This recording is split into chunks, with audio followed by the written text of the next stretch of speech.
Obviously we see nowadays so much hi-fi going into one boxes, so separate amps becoming integrated, streamers including DACs. What else do we have? Roon servers with CD rippers, so you maybe don't need CD players anymore. CD players with DACs like the excellent Hagel Mohican, although that last one's probably a bad idea because CD's been going since 1982, hasn't it? But my point is, this NAD M10 is no exception really.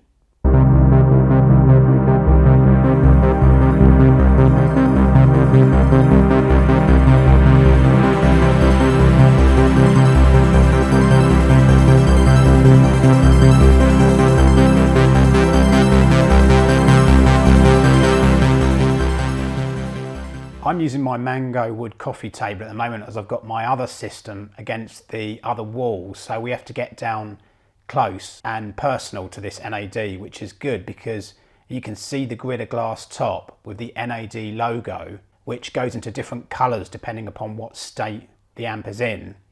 In its ready state, you press the touch screen and you can hear a relay switch kick in to turn it on. This amp is powered by a 100-watt Hypex N-Core Class D power amplifier. The DAC is an ESS Sabre 9028, I believe, but it's actually pretty small, and I'm going to use this CD of the excellent Todd Terje's It's Album Time to show its size. It's kind of electronic disco mixed with lounge, Balearic and South American sounds. A lot of the tracks sound like they could exist in a 60s Peter Sellers movie. I got this a while back and I always keep coming back to it because it is just so original and infectious. Also, there's a cover of Brian Ferry's Johnny and Mary track, the tune from the Renault adverts if you're in the UK. Anyone into dance music will like this album, so check it out.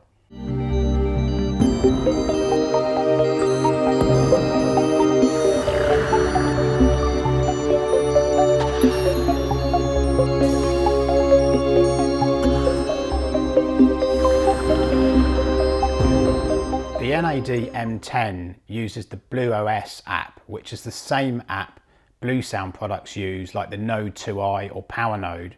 Bluesound and NAD are part of the same company called Lembrook, hence why they share the same app. After you've plugged in speaker cables and the IEC power, obviously, you simply connect the M10 to the network via the BlueOS app.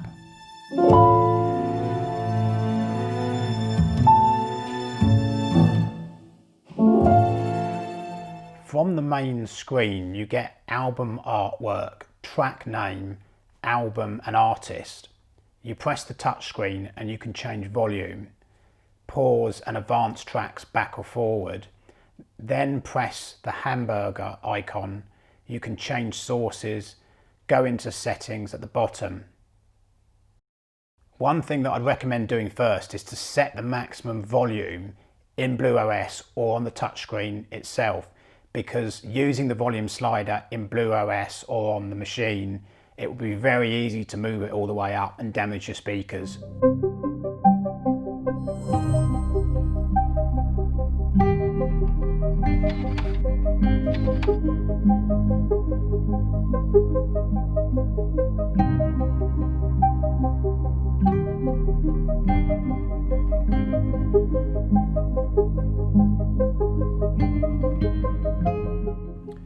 This NAD has a Class D amp, and I'm going to describe Class D in the easiest, shortest, least techie way possible.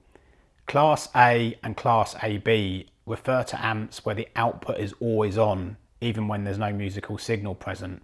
In Class D, you have pulses at the output of the amp. So that's pretty much it. And another thing though is that it tends to mean high power, cool running and fitting into small spaces or cases, like with this NAD.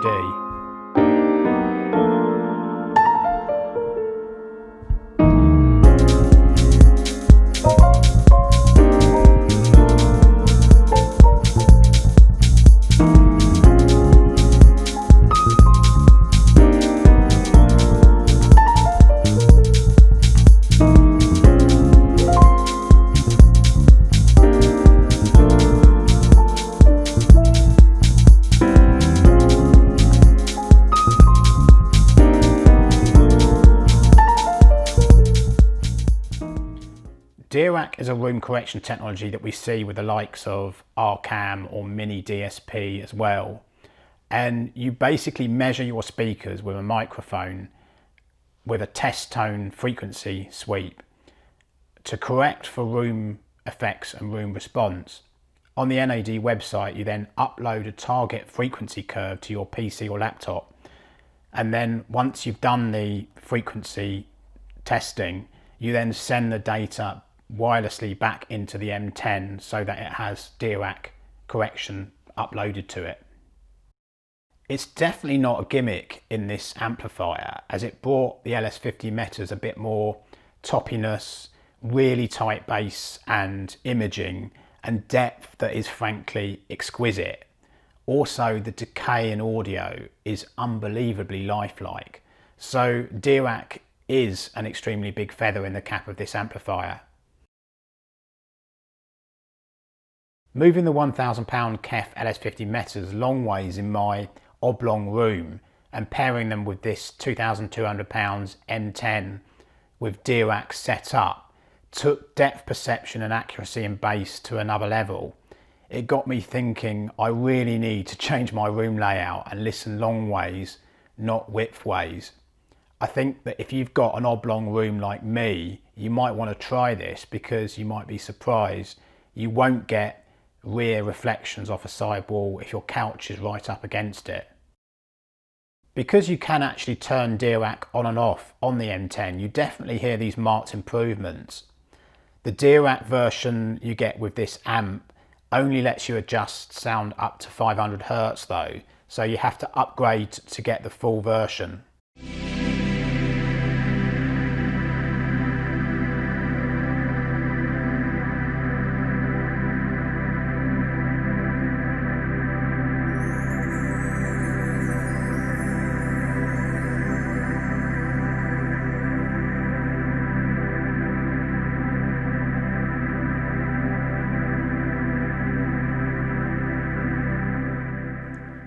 The M10 drives my PMCs slightly better in terms of dynamic capability than the same priced Hagel H120, which is also a streaming integrated but doesn't have Dirac nor its own brand control app.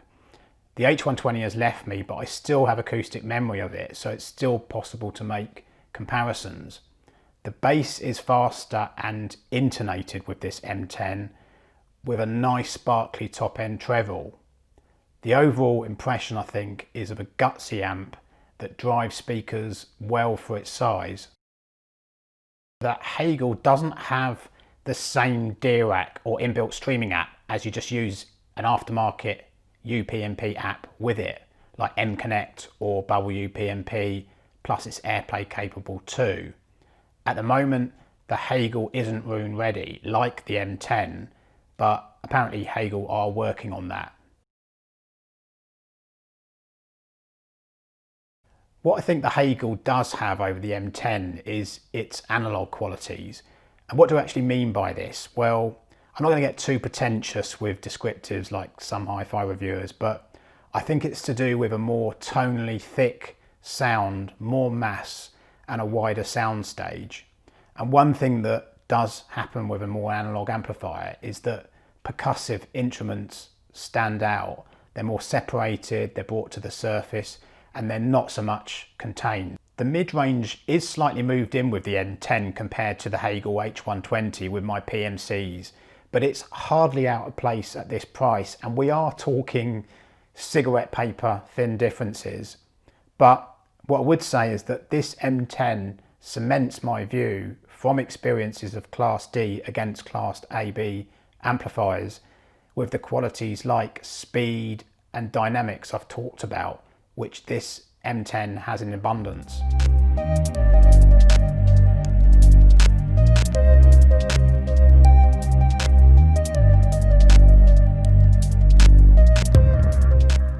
I definitely think with the NAD's treble there is more sense of focus and imaging definitely. The Dirac room correction isn't to be sniffed at, as it really does work and is a big part of why this NAD sounds so good.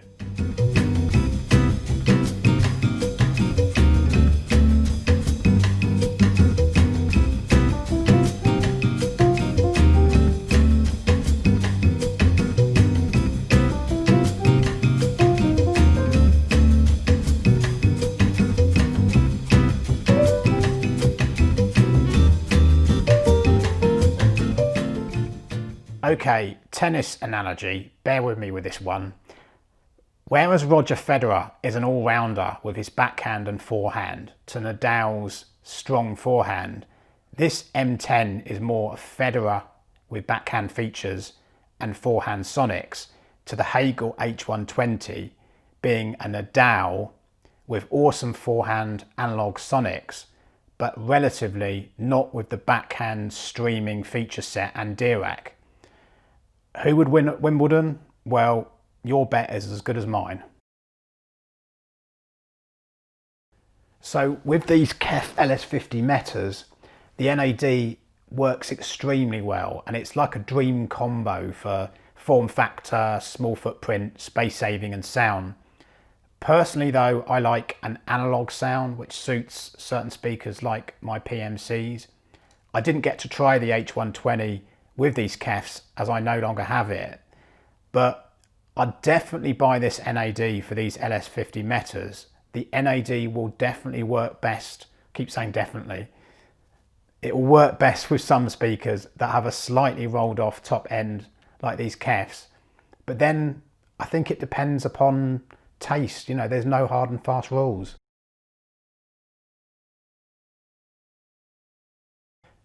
So I guess the bottom line is, if I wanted HiFi to fit a small footprint, be an all-in-one, sit on a bookcase maybe, and have all the control I need from Blue OS, maybe as a different cheaper system to my main rig, then I'd go for this NAD M10 very easily. Also, as a first foray into audiophile HiFi, it is very capable. The differences between the Hagel and the NAD are a toss-up between features and sound quality. I'm not sitting on the fence here because it's just way too close to call.